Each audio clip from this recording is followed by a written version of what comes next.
We've all seen the footage. A woman, terrified and desperate, screaming about the darkest secrets of the world's elite in the middle of a Mexican street. We know what she said. We know how it ended. But there is one question that almost nobody is asking.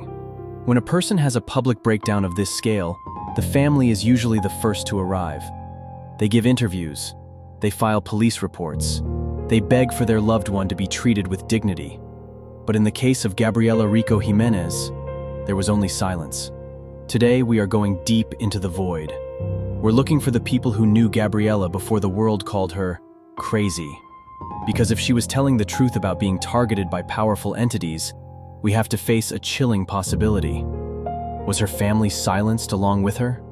Gabriela wasn't a conspiracy theory. She was a daughter and an aspiring model. Reports suggest she moved in the high society circles of Chihuahua, the very same circles she would later claim were part of a cannibalistic elite. But here is where it gets dark. When we look at the official records from 2001, there is no missing person report filed by a Rico Jimenez family. No statements to the press. No one came to claim her from the psychiatric ward. It's as if, the moment Gabriela stepped in front of those cameras, her entire history was deleted. To understand the silence, we have to go back to where it all began: Chihuahua. This wasn't just any city. In the late 90s and early 2000s, it was a hub for industrial power and high-stakes politics. It's here that a young Gabriela allegedly started her journey into the world of modeling. People who claim to have known her back then describe a woman who was vibrant, ambitious, and moving toward the upper echelons of society. But there's a problem. When independent investigators tried to track down her school records or childhood neighbors, they hit a brick wall. It's almost impossible for a person to reach their mid-20s without leaving a paper trail. But in Gabriela's case, it feels like her past was surgically removed. No childhood friends have ever come forward. No teachers. No one she grew up with. In a digital age where everyone is connected, why is Gabriela Rico Jimenez the only person who doesn't exist before 2001?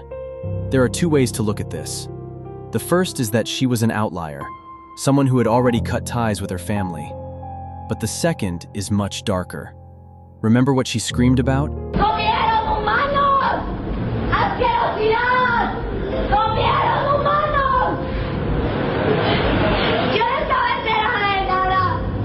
Powerful figures, people who eat humans. If she was truly a whistleblower for a network that powerful, would they really leave her family alone? In many cases involving the elite, the most effective way to keep a witness quiet isn't to target them, it's to target the people they love. Did the Rico Jimenez family go into hiding? Were they paid off? Or, as some viewers have suggested in our comments, were they part of the system she was trying to escape? If you look deep enough into the archives of Monterrey's local news from 2001, you find a single, fleeting mention of a relative.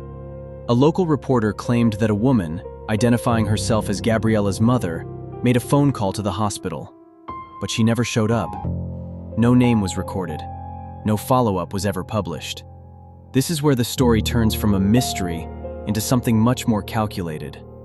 In Mexico, the disappearance of an entire family unit is a known tactic used by cartels and high-level political entities to erase a narrative. We've spent weeks scouring the Registro Civil, civil registry, in Chihuahua. While the name Rico Jimenez is common, the specific combination of names that should lead us to her parents is missing. It's as if a kill switch was activated the moment she mentioned the names of those elites in front of the cameras. Was Gabriela's family erased to protect them? Or were they erased to ensure that no one would ever be able to confirm her story? If there is no family to vouch for her sanity, then the state can keep her locked away indefinitely. By removing her relatives, the entities she accused didn't just take her freedom, they took her truth. In the end, the most terrifying thing about Gabriela Rico Jimenez isn't what she said, it's what happened after she said it. The world moved on, the cameras stopped rolling, and the family that should have been there to catch her simply ceased to exist in the public eye. Whether they were silenced by fear, bought by the elite, or erased by the system she tried to expose, the result is the same. Gabriela was left alone in a world that refused to believe her. If you have any information or theories about the Rico Jimenez family that we missed, leave a comment below. We are reading every single one. Stay vigilant.